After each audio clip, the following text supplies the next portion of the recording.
ရှစ်မတကောင်ဟာမိဖွားတော့မှာဖြစ်ပါတယ်သူမဟာတစ်ခေါင်းပေါက်ထဲမှာဘလို့နေမတက်မတာဖြစ်ကဟိုဒီဒီလဲလဲသွားလာနေပါတယ်အပေါက်ကကျင်းပေမဲ့ဘေးကင်းပါတယ်မိခင်ဟာတမှုဟုတ်ချင်းနာကျင်မှုကိုခံစားနေရပြီးမကြခင်မှာတားငယ်တွေမွေးဖွားလာတော့မှာပါအသက်ပြင်းပြင်းရှူပြီးခက်ခဲစွာအားထုတ်ပြီးနောက်ပထမဆုံးတားငယ်လေးမွေးဖွားလာပါတယ်မိခင်ကကလေးပုံမှန်အသက်ရှူနိုင်အောင်လို့သူ့ခန္ဓာကိုယ်ပေါ်ကအချင်းမြေကိုတန်ရှင်းပေးပါတယ်အဲ့ဒီနောက်ဒုတိယမြောက်တားငယ်လေးလောကထဲကိုရောက်ရှိလာပါတယ်ရှင့်မာမိခင်တယောက်အသက်ရှူဖို့တောင်အချိန်မရခင်မှာတတိယနဲ့စတုထမြောက်တားငယ်တွေကလည်းဆက်တိုက်ဆိုသလိုမွေးဖွားလာခဲ့ပါတယ်နှစ်နာရီကြာမိဖွားပြီးနောက်မှာရှင့်မမိခင်ရဲ့ကဘာကြီးဟာသူမရဲ့တဲ့တဲ့လေးပန်းနေရဲ့အတန်တာကြံရစ်ပြီးနောက်ဆုံးမှာတိတ်ဆိတ်သွားပါတော့တယ်မွေးဖွားလာတဲ့တားငယ်လေးတွေဟာအမီးမပါပဲ10 စင်တီမီတာအောက်တာရှိပြီးအရန်ကိုနုနယ်ပါသေးတယ်မိခင်ဟာသူတို့ကိုဂယူးတစိုက်စောင့်ရှောက်ရပါလိမ့်မယ်သူတို့ဟာနှုတ်ကိုမကြာခဏတောက်ကြပြီးနှုတ်ဆွနေမှသာငြိမ်သက်ကြပါတယ်ဒါကြောင့်ခဏတာအနားယူပြီးနောက်ရှင့်မမိခင်ရဲ့ခက်ခဲတဲ့ဘဝဟာစတင်ခဲ့ပါတယ်နှုတ်လုံလောက်စွာထွက်ရှိဖို့အတွက်သူမဟာချက်ချင်းပဲအပြင်ထွက်ပြီးအစာရှာဖွေရပါလိမ့်မယ်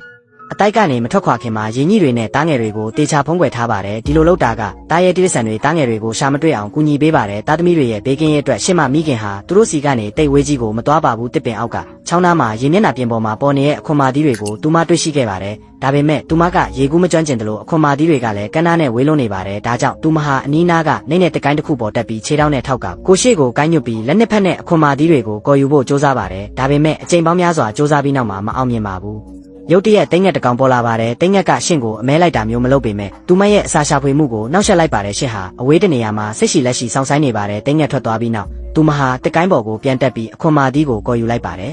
ဒါပေမဲ့သူမလက်ထွက်ဖို့လှုပ်လိုက်တဲ့အချိန်မှာအခွန်မာသီးဟာလက်ချောင်းထိပ်ကနေချော်ထွက်ပြီးရေရဲပြန်ကျသွားပါတယ်ရှင့်မမိခင်ဟာလက်မလျှော့ပါဘူးသူမဟာနောက်တစ်ချိန်ထပ်ကိုင်းညွတ်လိုက်ပြန်ပါတယ်ဒီတစ်ခါမှာတော့အခွန်မာသီးကိုအလွယ်တကူကော်ယူနိုင်ခဲ့ပါတယ်ဒီခွန်မာသီးဟာတာမန်ခွန်မာသီးတစ်လုံးဖြစ်ုံတက်ပေမဲ့ကလေးတွေနိုးတောက်ရမယ်ဆိုတဲ့အဓိပ္ပာယ်ကိုစောင့်ပါတယ်